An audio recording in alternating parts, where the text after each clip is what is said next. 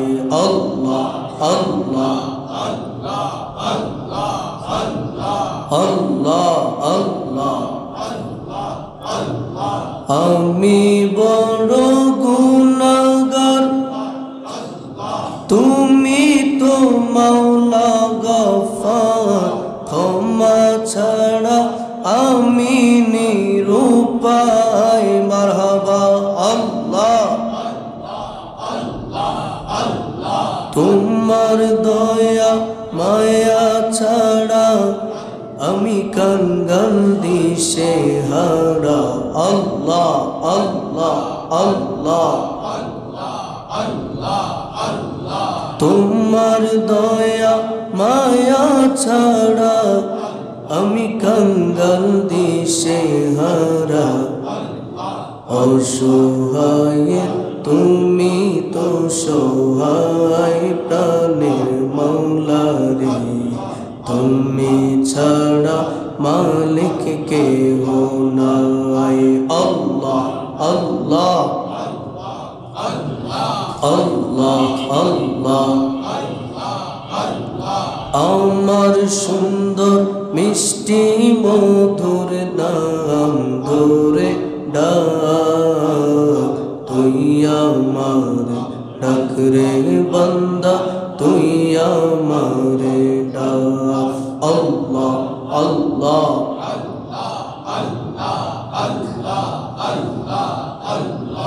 লা ইলাহা ইল্লাল্লাহু মুহাম্মাদুর রাসূলুল্লাহ সাল্লাল্লাহু আলাইহি ওয়াসাল্লাম। উপস্থিত সম্মানিত মুসল্লিয়ানে কিরাম, মুরব্বিয়ানে ইজাম, আল্লাহর ঘরের মেহমান, পবিত্র জুমার দিন, পবিত্র দিনে, পবিত্র স্থানে, পবিত্র অবস্থায় যারা অবস্থান করতে পেরেছেন, যারা আসতেছেন, যারা আসবেন, পর্দার অন্তরাল থেকে মাইকের মাধ্যমে মা বোন যারা শুনছেন, প্রত্যেকের প্রতি সালাম। আসসালামু আলাইকুম রহমতুল্লাহি ওয়া বারাকাতুহু। আপনারা সবাই কেমন আছেন? আলহামদুলিল্লাহ আলহামদুলিল্লাহ, আমিও ভালো আছি। আমাদেরকে ভালো রেখেছেন কে? আল্লাহ। ভালো রাখবেন কে? আল্লাহ। মাঝে মাঝে অসুস্থতা দিয়ে পরীক্ষা করবেন কে? আল্লাহ। এই জীবন মরণ সব কিছুর মালিক যিনি, তিনি কে? আল্লাহ। এই আল্লাহর শুকরিয়া আদায় করতে রাজি আছি না নাই? মহব্বত নিয়ে পড়েন আলহামদুলিল্লাহ। আল্লাহর ঘরে তারাই আসতে পারে যাদেরকে আল্লাহ পাক কবুল করে। আজকে জুমার দিন কত মানুষ হাসপাতালের বিছানায়, কত মানুষ এমন কাজে আটকা পড়ে গেছে জুমার নামাজ তার পক্ষে পড়া সম্ভব না। অসুস্থতার কারণে হোক, বিভিন্ন কারণে হোক, অনেক মানুষের নসিবেই আজকের এই জুমার নামাজ জুটবে না। এমন মানুষ আছে না নাই? আল্লাহর ঘরে তারাই আসতে পারে, আল্লাহ রাসূলের মজলিসে তারাই আসতে পারে যাদেরকে আসার জন্য আল্লাহ পাক কবুল করে। আরো জোরে পড়েন। প্রথমে আমরা একটা হাদিস শরীফ পড়ি, কিন্তু এই হাদিস শরীফ শুনলে অনেকবার সুবহানাল্লাহ পড়তে হবে এবং কি জোরে জোরে শুনতে চান হাদিস শরীফটা? হযরত আবু হুরায়রা রাদিয়াল্লাহু তাআলা বলেন, ইন্নাল্লাহা তাআলা মালাইকাতান ইয়াতুফুনা ফিত তুরকি ইয়ালতামিসুনা আহলাল যিকর। আল্লাহর কিছু ফেরেশতাগণ আছে যারা রাস্তার মধ্যে আহলে জিকির তথা জিকিরকারী বান্দাদেরকে খোঁজ করতে থাকেন, ঘুরে ফিরে জিকিরকারী বান্দাদেরকে অনুসন্ধান করতে থাকেন। ফাইযা ওয়াজাদু কওমান ইয়াযকুরুনাল্লাহ আযজা ওয়া জাল্লা, যখন কোনো গোষ্ঠী, কোনো কওম জাতি যখন তারা আল্লাহর জিকির করে, এমন যদি কোনো মজলিস তারা পেয়ে যায়, তাইলে তখন তারা তার সাথে নিজেরাও বসে পড়ে। তারপর তারা ফানা দাও হালুমু ইলা হাজাতিকুম, একজন আরেকজনকে আহ্বান করতে থাকে, আসো তোমাদের হাজতের দিকে, অর্থাৎ তোমাদের প্রয়োজনের দিকে। ফায়াহুফুনাহুম বিআজনিহাতিহিম ইলা সামাইদ দুনিয়া, তখন তারা তাদের ডানাগুলো সর্বনিম্ন আসমান তথা প্রথম আসমান পর্যন্ত বিস্তৃত করে দেয়। করে দেওয়ার পরে ফেরেশতাদের মজলিস থেকে আসমান পর্যন্ত তাদের ডানাগুলো বিস্তৃত হয়ে যায়। বিস্তৃত হওয়ার পর ফায়াস আলুহুম রব্বুহুম ওয়া হুয়া আলাম, আল্লাহ পাক জানা সত্ত্বেও তাদেরকে প্রশ্ন করেন। সুবহানাল্লাহ। আল্লাহ পাক জানে কি জানে না? জেনেও জিজ্ঞাসা করা সুন্নতে ইলাহি। আল্লাহ পাক জেনেও তাদেরকে কিছু প্রশ্ন করেন।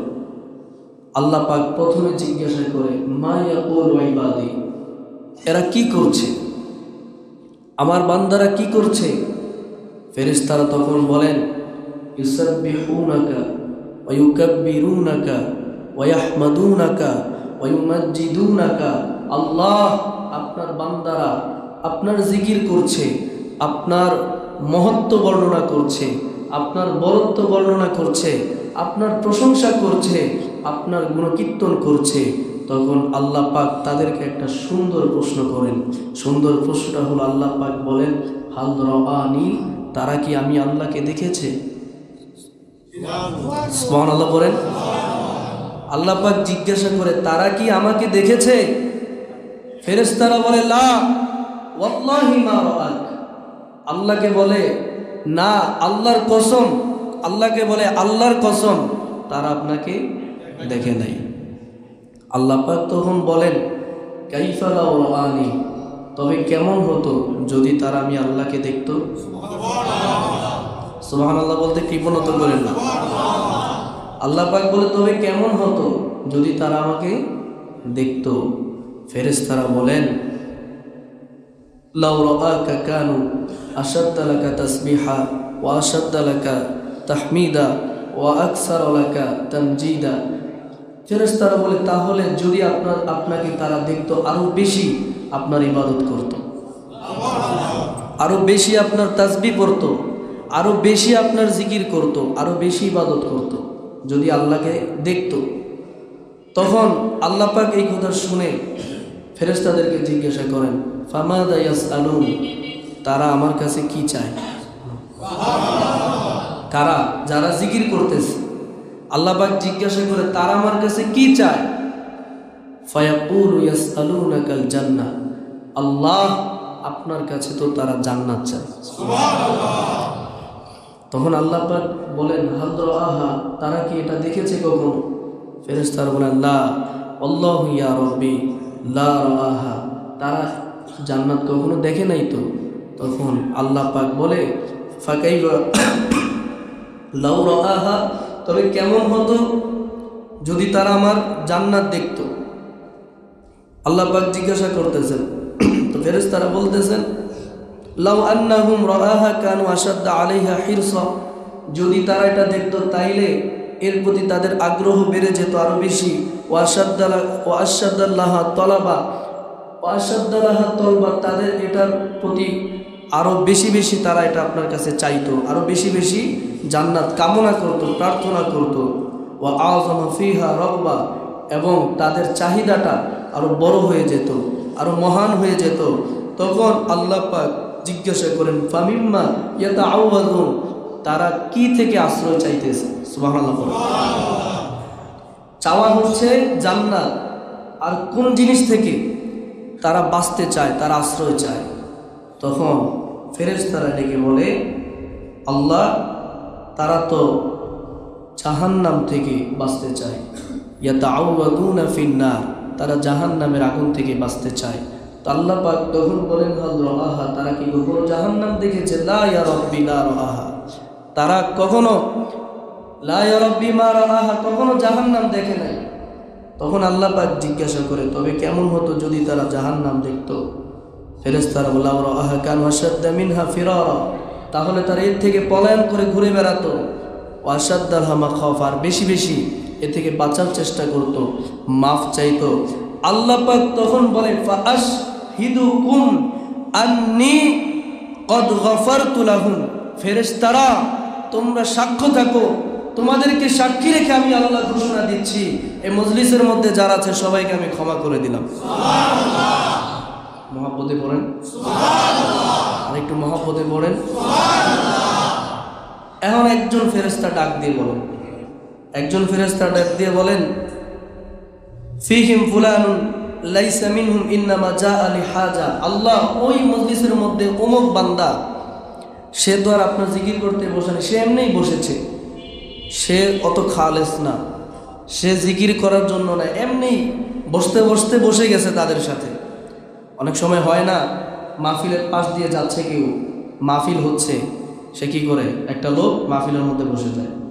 আমার মসজিদের মধ্যে ধরেন জিকিরের প্রোগ্রাম চলতেছে, একটা লোক যদিও অন্য কোনো কাজে এখান দিয়ে যাচ্ছে বা তিনি জিকিরের উদ্দেশ্যে ঘর থেকে বের হয় না দোকানের উদ্দেশ্যে, যখন দেখলো যে জিকিরের আওয়াজ তার কাছে ভালো লাগতেছে, তো সে কি করলো, মসজিদে ঢুকে সবার সাথে আস্তে করে পেছনে বসে জিকির শুরু করে দিল। বা বিভিন্ন জনের বিভিন্ন নিয়ত থাকতে পারে না, মজলিসের মধ্যে সবার নিয়ত আর খালেস থাকে না। মাহফিলে কেউ আসে বক্তার সুর শোনার জন্য, কেউ আসে দেখার জন্য, আবার কেউ আসে বিরিয়ানির প্যাকেটের জন্য। কে বলেন এরকম পাবলিক আছে না? নাই। ফেরেশতারা ওই ব্যক্তির কথা বলে, আল্লাহ অমুক ব্যক্তির নিয়ত তো ভিন্ন। আল্লাহ পাক বলেন হুমুল জুলাসাউ লা ইয়াশকা বিহিম জালিসুহুম, এই মজলিস হলো এমন মজলিস, এই মজলিস ওয়ালাদের পাশে এই মজলিস ওয়ালাদের পাশে যারা বসে যায় তারা কেউ বঞ্চিত হয় না, অর্থাৎ তাদের সাথে যারা বসে তাদের মতো করে তারাও ক্ষমা পেয়ে যায়। সুবহানাল্লাহ। তাইলে আমরা যে জমিন থেকে আজকে এতগুলো মানুষ একসাথে জিকির করলাম, আমাদের জিকির আল্লাহর দরবারে পৌঁছে গেছে। সুবহানাল্লাহ। সম্পূর্ণ সহিহ হাদিস, বুখারী শরীফ, মুসলিম শরীফ এবং আবু দাউদ শরীফ সহ মুসনাদে আহমদ সহ বিভিন্ন হাদিসের কিতাবে সহিহ রাওয়াতে হাদিসখানা বর্ণিত হয়েছে বিভিন্নভাবে। সম্মানিত মুসলিম কেরাম, তাহলে বলতেছিলাম আল্লাহর ঘরে তারাই আসে, আল্লাহর মজলিসে, আল্লাহ রাসূলের মজলিসে তারাই আসে যাদেরকে আল্লাহ পাক কবুল করে, যাদেরকে আল্লাহ পাক চায়। আর এই যে নামাজ কবুল হয়েছে কিনা, আমার আশাটা কতটুকু গ্রহণযোগ্য হলো, তার একটা সিমটম হলো আমি যখন আসরের নামাজে আসব তখন হয়তো আল্লাহ পাক আমার জোহরটা পছন্দ করেছে বিধায় আমাকে আবার আসরে দাওয়াত করেছে। এটা আমাকে ইশারা দেয় যে হয়তো আমার জোহরটা কবুল হয়েছে। সুবহানাল্লাহ। সম্মানিত মুসলিম কেরাম, তাইলে আমরা এখানে যারা এসেছি আল্লাহ চেয়েছে বিধায় আমরা এসেছি, নাইলে আমাদের কোনো শক্তি নাই। একটা ঘটনা মনে পড়ে গেল, খলিফা হারুনুর রশিদের নাম শুনেছেন আপনারা? আলহামদুলিল্লাহ, আমার মুসল্লিরা মাশাআল্লাহ দিলে অনেক কিছু জানে। এখন অনেক মানুষ নামই শুনে, এই নাম শুনছেন যেহেতু তার মানে এই আওয়াজটা আপনাদের কানে এসেছে। বাগদাদের খলিফা ছিলেন যিনি, অর্থাৎ বাদশাহ ছিলেন যিনি, কিন্তু বাদশাহ হলেও তিনি প্রতিদিন রাত্রে 100 রাকাত নফল নামাজ পড়তেন। সুবহানাল্লাহ। কত খালেস মানুষ। কুতুবউদ্দিন বখতিয়ার কাকি বাদশাহ শামসুদ্দিন আলতামিস, তিনি যিনি জীবনে কখনো আসরের নামাজের 4 রাকাত সুন্নত কাজা করে নাই, জীবনে কখনো কোনো বেপরদা বেগারা নারীর দিকে তাকায় নাই, কখনো তাহাজ্জুদ মিস হয় নাই, কখনো তাকবীরুল উলা ছুটে নাই, এমন খালেস মানুষ, অথচ দিল্লির বাদশাহ। মারহাবা পড়েন না? এরকমই একজন খালেস খলিফা হচ্ছে খলিফা হারুনুর রশিদ, যিনি নিজেও একজন আলেম ছিলেন, মুত্তাকি খালেস মানুষ ছিলেন। তার যুগে একজন মজনুন আল্লাহর ওলি ছিল বাহলুল রহমতুল্লাহি আলাইহি। বাহলুল পাগলের ঘটনা ইতিহাসের মধ্যে বিভিন্ন জায়গায় বর্ণিত আছে। খুব চমকপ্রদ উপদেশ তিনি মানুষকে দিতেন এবং অত্যন্ত জ্ঞানী ছিলেন। একজন ইমাম বলেন দুনিয়ার মধ্যে অত্যন্ত জ্ঞানী মানুষ ছিলেন এই বাহলুল পাগল। আল্লামা তাকি উসমানী মাদ্দাজিলুল আলী বলেন, পাকিস্তানের অনেক বড় আলেম, ভিন্ন ঘরানার কিন্তু জগৎ বিখ্যাত বর্তমানে আলেম, এখনও হায়াতে আছেন, চিফ অফ জাস্টিস যিনি পাকিস্তানের। তিনি বলেন এই বাহলুল রহমতুল্লাহ আলাইহির বিষয়ে গবেষণা করে তিনি তিনার সম্পর্কে বললেন এই লোকটা এত জ্ঞানী যে দুনিয়া সম্পর্কে বিমুখ থেকে আখেরাতের সব জ্ঞান হাসিল করে নিয়েছে। সুবহানাল্লাহ। বাহলুল পাগল অত্যন্ত বড় আল্লাহর ওলি। তো একবার ফজরের পর বাদশাহ তার স্ত্রীকে নিয়ে বাতাস খাওয়ার জন্য নদীর পাড়ে হাঁটতে বের হয়েছে। হাঁটতে বের হয়ে দেখে বাহলুল পাগলা নদীর পাড়ে বসে বসে বালি দিয়ে কি যেন করতেছে। সে তার স্ত্রী সহ তার কাছে গেলেন যে দেখি তো পাগলা কি করে। প্রায় সময় বাহলুল পাগলার সাথে বাদশার কথোপকথন হতো, বাদশাহ তাকে খুব পছন্দ করতেন। ডেকে বলেন, বাহলুল কি করো? বলে, আমি তো বসে বসে জান্নাতের মধ্যে দালান কোঠা বানাইতেছি। সুবহানাল্লাহ। খলিফা হাসতেস। তো বলে, তো বানাইতেছো দালান কোঠা, কার জন্য বানাইতেছো? বলে, যে কিনবে তার জন্য। যে কিনবে তার জন্য, যদি আমি কিনি বলে আপনি কিনলে আপনার জন্য। মারহাবা বলেন। তো বাদশাহ এটাকে হাসাহাসি করতেছে, পাগলের কত কারবার দেখলাম, আজকে সে নদীর পাড়ে বসে জান্নাত বিক্রি করতেছে। তো তার স্ত্রী বলল, ঠিক আছে, জীবনে কত কিছুই তো কিনলাম, তো আমি যদি জান্নাত কিনি, তোমার জান্নাত কত, দাম কত? সে একটা দাম বললেন, তার সময়কার একটা অঙ্ক বললেন, সামান্য ধরেন 1 আনা, 1 টাকা ধরেন। তো বললো, ঠিক আছে, 1 টাকা দিয়ে কি করবা? সে বলে, এটা আমি আল্লাহর রাস্তায় খরচ করে দেবো। তো ঠিক আছে, তাহলে আমার নামে একটা জান্নাত লেখা দাও। তো টাকা দেন, ঠিক আছে, আপনার নামে একটা জান্নাত বরাদ্দ হয়ে গেল। তো যখন স্বামী স্ত্রী চলে গেল, রাত্র যখন হয়ে গেল, খলিফা হারুন রশিদ যখন সব কাজকর্ম ছেড়ে ইবাদত বন্দেগী করে যখন ঘুমায় পড়লেন, ঘুমানোর পরে তিনি দেখলেন স্বপ্নের মধ্যে কিয়ামত কায়েম হয়ে গেছে, জান্নাত জাহান্নাম নির্ধারণ হয়ে গেছে। তিনি হাঁটছে আর হাঁটছে, হাঁটতে হাঁটতে দেখেন এক বিশাল প্রাসাদের সামনে চলে এসেছেন। যেই প্রাসাদের সামনে দামি সিকিউরিটি আছে, এত বড় প্রাসাদ, প্রাসাদের মধ্যে বড় করে লেখা জুবাইদা, অর্থাৎ খলিফার স্ত্রীর নাম। মারহাবা, সুবহানাল্লাহ পড়েন। বাদশাহ ঢুকতে চাইলেন, খলিফা হারুন রশিদ রহমাতুল্লাহি আলাইহি ফেরেশতাদেরকে বলতেছেন, ফেরেশতারা দারওয়ানকে বলতেছেন, দারওয়ান আমাকে একটু ঢুকতে দাও। বলে, আপনার পরিচয় কি? আপনাকে ঢুকতে দেওয়া যাবে না। বলে, আমার স্ত্রীর নামের প্রাসাদ, আমি কেন ঢুকতে পারবো না? সারা জীবন আমার স্ত্রী আমার প্রাসাদের মধ্যে থেকেছে, খেয়েছে, ঘুমিয়েছে, আজকে আমার স্ত্রীর নাম এই প্রাসাদের মধ্যে, আমি তার স্বামী। বলে, এটা দুনিয়া নয়, এখানে যার নাম লেখা আছে একমাত্র সে ঢুকতে পারবে, আপনি ঢুকতে পারবেন না। এই কথা বলার পর খলিফার মনটাও ভেঙে গেল, সাথে ঘুমটাও ভেঙে গেল। ঘুম ভাঙার পর সকালবেলা স্ত্রীকে জিজ্ঞাসা করলেন, স্ত্রী রে, কি এমন আমল করো আমি স্বপ্নে দেখলাম তোমার নামে আল্লাহ জান্নাতে প্রাসাদ তৈরি করেছেন? স্ত্রীকে বলতেছেন, কি এমন আমল করো? তার তো পাগলের কথা মনে নাই। স্ত্রী বলে, আমার এমন স্পেশাল কোনো আমল নাই, আমি যতটুকু পারি করি, কিন্তু আলাদাভাবে করার মতো এমন কোনো কিছু তো আমার খেয়ালে আসে না। খলিফা তখন বলতে বলতে হঠাৎ করে খলিফার স্ত্রীর মনে পড়ে গেল, আরে ওই যে বাহলুল পাগলা আল্লাহওয়ালার কাছ থেকে জান্নাত কিনেছিলাম, আমার কাছে তো ওই জান্নাত ছাড়া আর কোনো জান্নাতের সংবাদ আসে নাই। খলিফা তারপরও স্বপ্নের কথা ভেবে দিশেহারা হয়ে গেল। সকাল হতেই রওনা দিল। বাহলুল রহমতুল্লাহি আলাইহি কোথায় আছে ওনার তো কোনো ঠিক নাই, মাজনুন মানুষ, আজকে এখানে তো কালকে ওখানে, এখন এই জায়গায়, একটু পর আরেক জায়গায়, খুঁজতেছে আর খুঁজতেছে। পরে একটা সময় ওনাকে পেয়ে গেছে।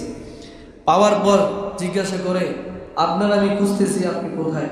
বলে, কেন? বলে, ওই যে আপনি জান্নাত বিক্রি করছেন, আল্লাহর নামে টাকা খরচ করে যে জান্নাত আপনি বিক্রি করতেছেন, এখন একটা জান্নাত তো আমারও লাগবে।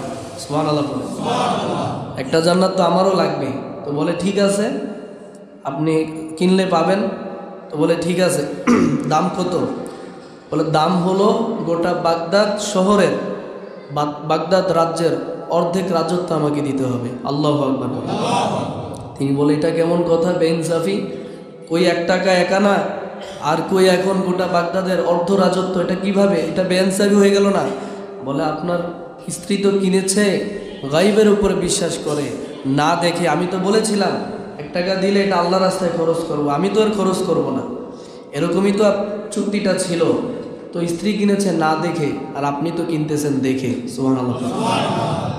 আমি কই দেখলাম? বলে, ওই যে স্বপ্নে, স্বপ্নে যে দেখলেন জান্নাত। সুবহানাল্লাহ পড়েন না? এই শক্তি, রুহানিয়ত, এই যে মারেফত, এক মানুষ স্বপ্নে কি দেখেছে সাধারণ আরেক মানুষ বলতে পারে? আল্লাহর ওলিরা বলতে পারে আল্লাহর দান কি তো আল্লাহর প্রদত্ত ক্ষমতায় সুবহানাল্লাহ পড়েন। যেমনিভাবে অর্থ মানুষের একটা সম্পদ, জ্ঞান মানুষের আরেকটা সম্পদ, ঠিক না? জায়গা জমি এটা আরেক ধরনের সম্পদ, আবার ভালো সন্তান, শ্রেষ্ঠ সন্তান এটা আরেক ধরনের সম্পদ। তো কোনো কোনো মানুষকে আরেক মানুষের মাধ্যমে আল্লাহ সহযোগিতা করে, অর্থাৎ কোনো ধনী মানুষ যেমনিভাবে আল্লাহ কিন্তু বলেন আল্লাহুল গনি ওয়া আনতুমুল ফুকারা, আমি আল্লাহ দুনিয়ার সবাই কি ফকির, অথচ দুনিয়ার মধ্যে যত ফকির আছে তাদেরকে সাহায্য করে কে? মানুষ করে না। এটা হচ্ছে আল্লাহর পক্ষ থেকে যাদেরকে আল্লাহ যতটুকু সামর্থ্য দিয়েছে ততটুকু সামর্থ্য অনুযায়ী আরেকজন মানুষকে তারা সহযোগিতা করে। এর মানে এই না সে আল্লাহর মতো ধনী হয়ে গেছে। আল্লাহর ধনের কোনো সীমা নাই, আর তার ধন যে কত জাররা কত ক্ষুদ্র এটা বলার কোনো অপেক্ষা রাখে না। তো ঠিক তেমনিভাবে জ্ঞান আরেকটা সম্পদ।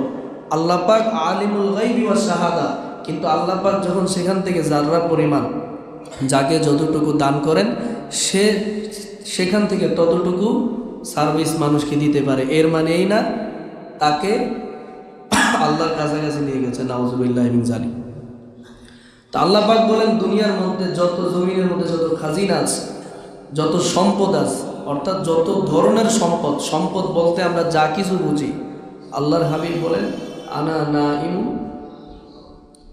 আনা নাইম, আমি ঘুমন্ত অবস্থায় ছিলাম, বিমা ফাতিহি খাজাইনিল আরদ, জিবরাইল আলাইহিস সালাম আসলেন, আমার হাতের মধ্যে দুনিয়ার সমস্ত ধনভাণ্ডারের চাবিগুলো আমার হাতে রাখলেন। সুবহানাল্লাহ।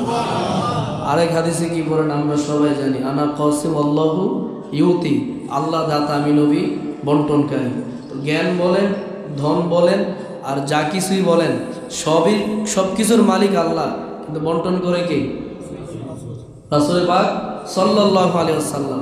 কারো বাসায় যখন দাওয়াত খেতে যাই, যখন বন্টন করার দায়িত্ব শাহিদার যখন একজন থাকে, গোস্তের টুকরা যদি লাগে, ভাত যদি লাগে, ডাল লাগে, কিছু যদি প্রয়োজন হয়, বাড়ির মালিকরা ডাক দিব, যাকে বন্টনকারী রাখছেন তার কাছে। এখন খাওয়াইতেছে কিন্তু বন্টনকারী না, খাওয়াইতেছেন আল্লাহ। তবে বন্টনকারীর সাথে যদি আপনার সম্পর্ক একটু ভালো থাকে তাইলে আপনারা একটু দেখিয়ে দিবেন।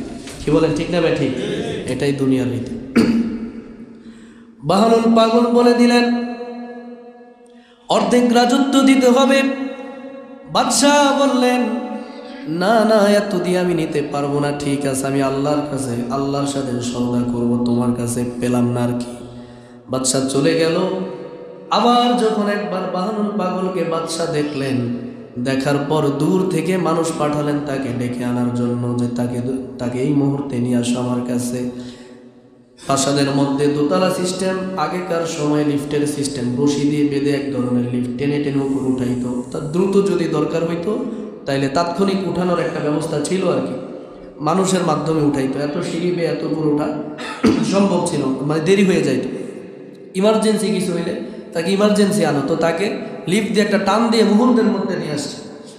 বলে বাহলুল, এত বড় আল্লাহর ওলি তুমি, এত বুজুর্গ তুমি, আমি তোমাকে যতই দেখি অবাক হয়ে যাই, আমি যতই দেখি আমি অবাক হয়ে যাই। তুমি আমাকে বলে এত কাছাকাছি তুমি আল্লাহর কিভাবে গেলা, সিক্রেটটা কি আমাকে বলো। বাহলুল রহমতুল্লাহি আলাইহি ডেকে বলে খলিফা হারুনুর রশিদ, তুমি যেমনি ভাবে তোমার সাথে দেখা করতে হলে আমাকে কত ধরনের বাধা বিপত্তি পাড়ি দিয়ে, কত কষ্ট করে তোমার সাথে দেখা করার একটু সুযোগ পাওয়ার জন্য আমাকে কত কষ্ট করতে হতো, আর তুমি চেয়েছো বিধায় আমাকে এক মুহূর্তের মধ্যে স্পেশালভাবে একটা টান দিয়ে উপরে তুলে নিয়ে এসেছো। অর্থাৎ আল্লাহর কাছাকাছি সে যাইতে পারে, আল্লাহ পাক যত কাছাকাছি আসবে, আল্লাহ পাক যাকে যতটুকু চায় সে আল্লাহর তত কাছাকাছি আসতে পারে। এই চাওয়া না চাওয়া সব কিছু আল্লাহর হাতে, আল্লাহ যাকে চায় তাকে কাছে টেনে নেয়। জোরে বলেন সুবহানাল্লাহ, আরো জোরে বলেন সুবহানাল্লাহ। এই জন্য বলতেছিলাম, এই যে মসজিদের মধ্যে আসলাম, আজকে কত মানুষ মসজিদে আসতে পারবে না, অসুস্থতার কারণে, ব্যস্ততার কারণে, অলসতা অনীহার কারণে, অগ্রাহ্যের কারণে অনেক মানুষ আজকে জুমার নামাজ থেকেও বঞ্চিত। আমি আপনি পবিত্র হয়ে কত সুন্দর করে মসজিদে আল্লাহর ঘরে বসতে পেরেছি। আল্লাহ পাকের খাস রহমত আমার উপর আপনার উপর যদি না থাকতো হয়তো কোনো কারণে আমরা বাইরে থাকতাম, মসজিদে বসতে পারতাম না। কথা বলেন ঠিক কিনা? বাহলুল পাগলা রহমাতুল্লাহি আলাইহি একবার বাদশা তাকে একটা লাঠি দিয়ে বলল, বাহল রে, তোমার চাইতে বোকা মানুষ যদি কাউকে পাও তাইলে তুমি এই লাঠিটা তার কাছে পৌঁছায় দিও। অর্থাৎ বুঝাইয়া দিল তোমার চাইতে বোকা কেউ নাই। বাহলুল পাগলা মনের মধ্যে কষ্ট হল, বাচ্চাকে আমাকে ইন্ডিকেট করে আমাকে একটু শরম দিল, তখন উনি কারে দিবে? যার দিকে তাকায় দেখে ওনার মতো বোকা কেউ নাই। প্রায় সময় কবরের কাছে গিয়ে বসে থাকতো। বাদশা আসতে যাইতে জিজ্ঞাসা করে, কি বাহলুল পাগলা কি করো? বলেই তো বসে আছি শেষ ঠিকানার কাছে, এমন প্রতিবেশী যাদের সাথে কারোর সাথে কোনো ঝগড়া হয় না। সুবহানাল্লাহ বলুন। এই জন্য এখানে বসে আছে। বলে আসলে তুমি একটা পাগল। তো বাহলুল বলে, আমি পাগল না, তুমি পাগল। বাদশা রাগান্বিত হয়ে গেলে তো বলে, কে পাগল প্রমাণ করার জন্য? তখন বাহলুল পাগল বলে, ঠিক আছে, আপনি যে পাগল আমি প্রমাণ করে দিতেছি। আপনি বলেন আমি কবরের পাশে থাকি সব সময়, তো আপনি বলেন শেষ ঠিকানা কোনটা, কবর নাকি রাজপ্রাসাদ? বলে অবশ্যই কবর। বলে আপনি কবর শেষ ঠিকানা জেনেও আপনি প্রাসাদে ঘুমান, সবসময় প্রাসাদ নিয়ে পড়ে থাকেন, আর আমি শেষ ঠিকানা জেনে আমার শেষ ঠিকানার কাছাকাছি সবসময় থাকি, তাহলে পাগলটা কি হইল? এরকমভাবে একটার পর একটা কথা যখন বলতো বাদশা আবার গলে যাইত। আসলেই ওনার খুব ভক্ত ছিল আর কি। তো বলল যে লাঠিটা যার কাছে পাবে বোকা তোমার চাইতে বেশি তাকে দিয়ে দিও। যখন খলিফা হারুনুর রশিদ ইন্তেকালের আগ মুহূর্তে তিনি বললেন, আল্লাহর পেয়ারা বান্দা বাহলুর রহমতুল্লাহি আলাই তিনি কোথায় আছেন, তাকে একটু আমার কাছে নিয়ে আসো, তাইলে আমার কাছে ভালো লাগবে। তেনাকে যখন নিয়ে আসা হলো, ওই যে লাঠিটা তিনি তাকে দিয়ে বলেন, বাদশাহ আমার চাইতে বোকা আমি আজ পর্যন্ত বহু খুঁজলাম, কাউরে পাইলাম না, আজকে আপনারে পাইলাম, আপনার কাছে দিলাম। কেন? আপনি আজকে দেখেন আপনার কি আছে, যে প্রাসাদ নিয়ে আপনি গর্ব করতেন, আমি রাস্তায় রাস্তায় থাকি, আজকে প্রাসাদ কোনো কাজে আসবে না, আপনার শেষ ঠিকানা কবর, অথচ আমি কবরের পাশে বসে থাকতাম, আপনি কয়বার গেছেন কবরের কাছে? এমনি করে বাদশাকে বুঝাইতে লাগলো যে আসলে আপনার চাইতে বোকা কেউ নেই। সম্মানিত মুসলিম কেরাম, অর্থাৎ আল্লাহ পাক যাদেরকে চায় তাদেরকে কাছে রাখে, কাছে বসার আশার তিনার ঘরে তৌফিক দান করে। আল্লাহ পাক যাকে চায় না সে পায় না। অতএব আমরা যখন এসে গেছি আমরা বুঝতে বাকি নাই যে আল্লাহর খাস রহমত আমাদের সাথে আছে।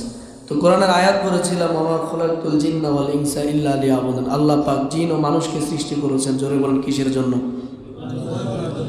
কিসের জন্য?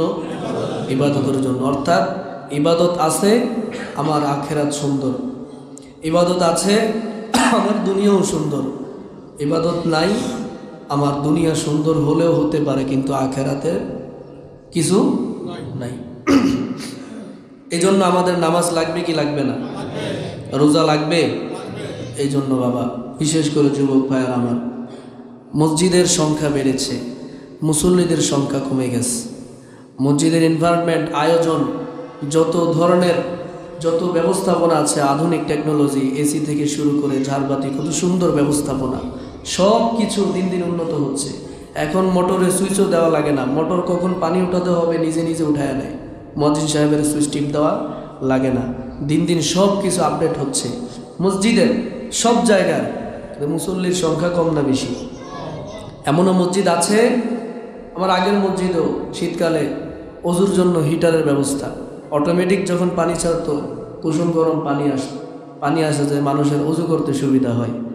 এরপরও এই গরম পানি দেওয়ার ফলে মুসল্লি তো বাড়ে নাই, যারা আছে তারাই।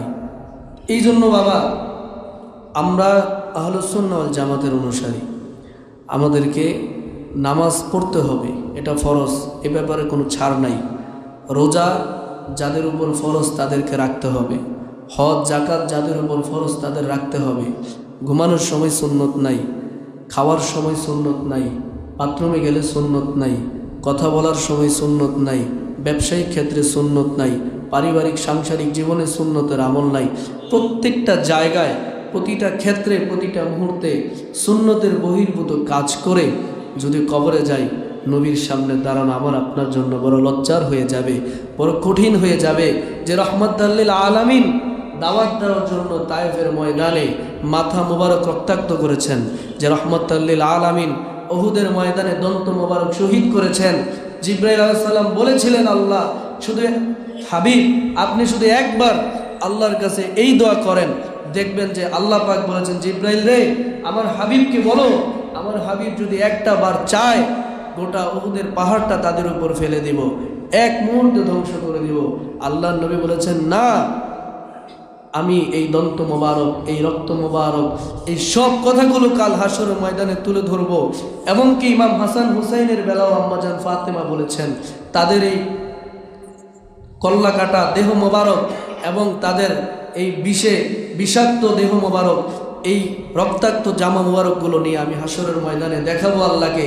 দেখায়া দেখায়া কোটি কোটি আমার গুনাহগার জাহান্নাম অবধারিত আমার উম্মতকে আমি জান্নাতে নিয়ে যাব। সুবহানাল্লাহ। ওই নবীর সুন্নত আমাদের জীবনে দরকার আছে না নাই? ব্রাশ করলো পরিচ্ছন্নতা পাওয়া যায়, আবার মেসওয়াক করলো পাওয়া যায়, কিন্তু মেসওয়াক থেকে আমরা দূরে সরে গেছি না। এখন এটাকে আঁকড়ে ধরার বিষয়। বাজারে মেসওয়াক কিনতে পাওয়া যায় কি যায় না? অন্যতম একটা সুন্নতের আমল। আপনারা চেষ্টা করবেন এই একটা সুন্নত আপনারা ধরে রাখার জন্য। কি? মেসওয়াকের ব্যবহারটা। দেখবেন এই একটা আমল যদি আল্লাহ কবুল করে, এটা হতে পারে আপনার নাজাতের ওসিলা। সুবহানাল্লাহ পড়েন। একটা আমল কাল হাসরের মধ্যে নাজাতের ওসিলা হতে পারে। আজকে থেকে এখন নিয়ত করেন যে এই যে লাইলাতুল মেরাজের রাত্র আসতেছে, এই মেরাজের রাত্রে আপনি মন প্রাণ ভরে সারা রাত ব্যাপী ইবাদত বন্দেগী করবেন।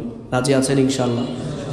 মন প্রাণ ভরে এই লাইলাতুল মেরাজ আপনি রাত্রে রোজা রাখবেন, রাত্রে ইবাদত করবেন এবং দিনের বেলা নফল রোজা রাখবেন।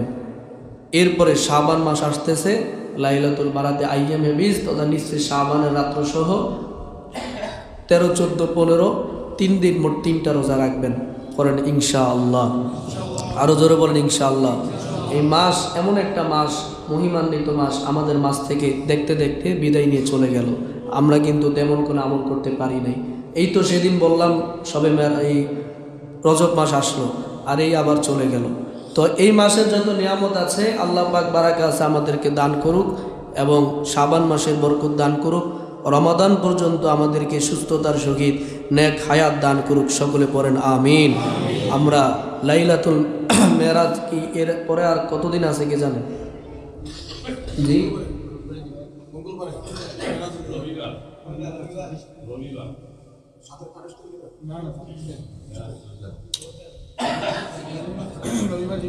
আজকে হচ্ছে 24 তারিখ আর রজব মাসের 23 তারিখ। তো 26 তারিখ দিবাগত রাত্রে হলে, তাইলে 26 তারিখ দিবাগত রাত্রে, মঙ্গলবার হলো দিন, সারাদিন শবে মেরাজ থাকবে, যেহেতু সন্ধ্যার পর থেকে শুরু হয়। যাই হোক, আমরা তো শিওরটা জানবই, তবে এরপরে আর শুক্রবার আসবে না নাকি? এটা তো শিওর হওয়া গেল। তাইলে আমি গতবার একটা জিনিস খুব খারাপ লাগলো যে সবাই বারাতের সময় আলহামদুলিল্লাহ আপনারা সবাই আসেন, কিন্তু লাইলাতুল মেরাজে আপনারা সবাই বাসায় বসে থাকেন, আপনাদেরকে পাওয়া যায় না। এটা বড় দুঃখজনক ব্যাপার না? একটা সুন্নি সমাজ, আমরা মুসলমান সমাজ, আমরা লাইলাতুল মেরাজে মসজিদ কানায় কানায় ভরপুর থাকবে, ইবাদত বন্দিগিতে ভরপুর থাকবে। আরে কত জায়গায় তো মানুষ ইবাদত করতে চায়, ইমাম সাহেব চাবি দেয় না, আগে আগে ওই দিন আসর নামাজ পড়ে তালা মেরা চলে যায়, বলে এগুলা নাই। বিশেষ রাত্রে ইবাদত করা বলে শরীয়তে হারাম। নাউজুবিল্লাহ পড়েন। লাইলাতুল বারাতের রাত্রে ইবাদত করা আর পূজার সাথে তুলনা করে নাউজুবিল্লাহ পড়েন। আরো জোরে পড়েন নাউজুবিল্লাহ। কি বলবেন? তাইলে আপনার মসজিদ তো খোলা, আপনাকে ডাকতেছে, তো হয়তো আপনি ওই পরিবেশের সম্মুখীন হন নাই, এজন্য আর কি। স্বাগতম শবে মিরাজ, বিশ্বপালক রাজাধিরাজ, তোমার বন্ধুর মিলন আজ। স্বাগতম শবে মিরাজ। আল্লাহ পাক আমরা যতটুকু কথা শুনলাম বললাম আমাদের সবাইকে কবুল করুন। আমিন ইয়া রাব্বাল আলামিন।